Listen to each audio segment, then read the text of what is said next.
Other panel, and I'm pleased to present our moderator for today, Alan Acosta, the Center's Director of Strategic Initiatives.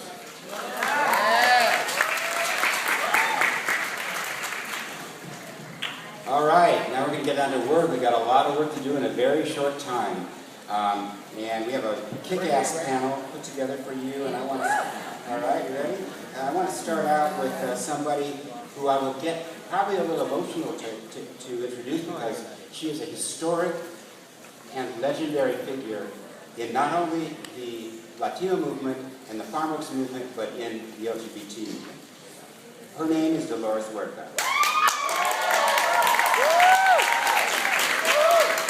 For more than 50 years, Dolores Huerta has worked tirelessly to advance the cause of marginalized communities. She is internationally recognized as a feminist, a farm worker advocate, a gay rights activist, and a labor leader.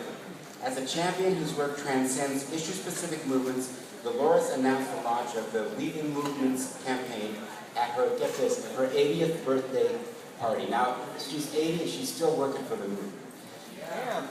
So she's also a member of the board of Equality California and a member of the board of Honor PAC. And not too long ago, she was awarded the Presidential Medal of Freedom. And she's wearing that medal today, so I hope she actually shows it to you when she comes out. She really is, as I say, we should all feel a deep honor that she is in our presence today. I certainly do. So Dolores, please come out.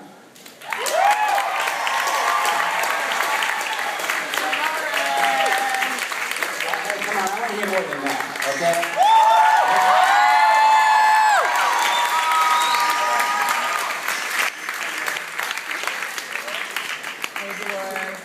Dolores, you're going to sit wherever you like. Our second panelist is Rika Aoki. Rika is an award-winning writer, educator, and performer whose book, Seasonal Velocities, addresses identity, accountability, and love. Rika has an MFA in creative writing from Cornell University and has been honored by the Academy of American Poets and the California State Senate. She was the inaugural performer for San Francisco's first ever transgender stage at San Francisco Pride in 2005. Her long poem, Sometimes Too Hot, The Eye of Heaven Shines, won the 2010 Eli Coppola Chapbook Contest.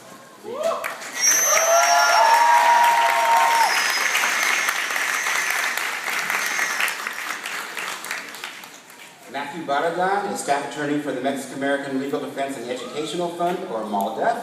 The nation. You've been at this a long time, and I think some advice you could give to all of these young people out here is, how do you sustain that energy for political work, for social justice work, over many years? It's not just going to be a struggle for a couple of weeks. This is going to go on for years and years and years. And even if we get our equality, there will be others. So how have you done that? Well, I think most of the people in this room, they took that first courageous step of coming out. Okay, that was the big one. Once you came out and you were able to then get friends, relatives, and your peers in the community to respect you, to support you, that was the big one. And the thing is, when you do this kind of work, we know it's very tiring because it's so intense and the kind of organizing that we do. So you always kind of, sometimes you just step back a little bit and look at it like some kind of a play or something, right? And you're just kind of watching. And the other thing is to celebrate, have fun. I know people in this room know how to have fun because I heard you earlier, okay? Always celebrate your victories, even though they may be small victories or big ones, celebrate them and kind of put yourself back a little bit, okay? And remember that it is a long distance, and when you have a setback, and we do have setbacks, just know that that's just a temporary setback and that you'll be able to go on later on in the future. And, I just wanted to share some of the things that I use, especially when I'm talking to people in my community. And I'm very fortunate because I get invited to speak a lot. And so when I do, I always try to include the message of humanity, of equal rights. And especially with the Latino community, because we know we do have a lot of pushing right now in that community, especially because of the elections. And so I like to quote Benito Juarez. Benito Juarez was the first president of Mexico after the independence from Spain, and he had a saying in Spanish And I'm going to say it in Spanish first, and then translate it into English. And it said, el respeto al derecho ajeno es la paz.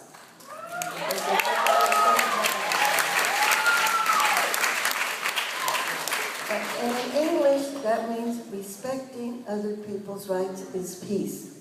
Respecting other people's rights is peace. So, whether it's a woman's right to choose, a person's right to decide whom they will fall in love with, who they will live with, and yes, who they will marry, it is their moral and their constitutional right. And if we do this, if we talk to people, I think we can change some of their minds. At the same time, when I say that, I know how difficult it is. The other thing, as you all know, I worked with the farm workers movement for many years with Cesar Chavez, and he had a saying, we were a nonviolent movement, and he had a prayer called the farm workers prayer, and one of the lines in that prayer, and this is really deep when I say this, and it's hard too, and the line says, please help us love even those who hate us.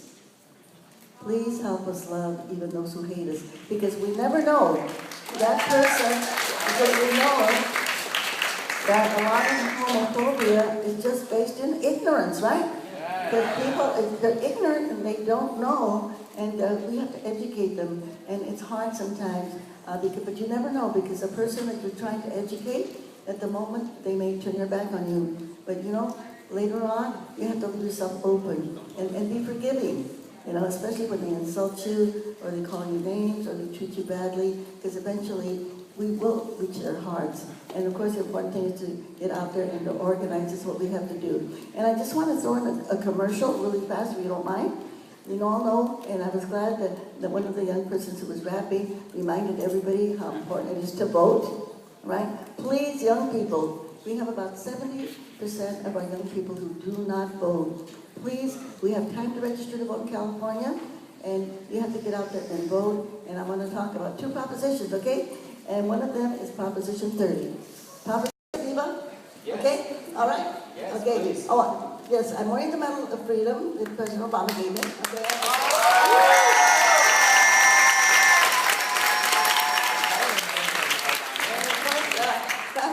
Roosevelt, he's the one that came up with the idea for freedoms, freedom of the press, freedom from poverty, freedom from want, freedom to organize, freedom of assembly, and yes, freedom to marry.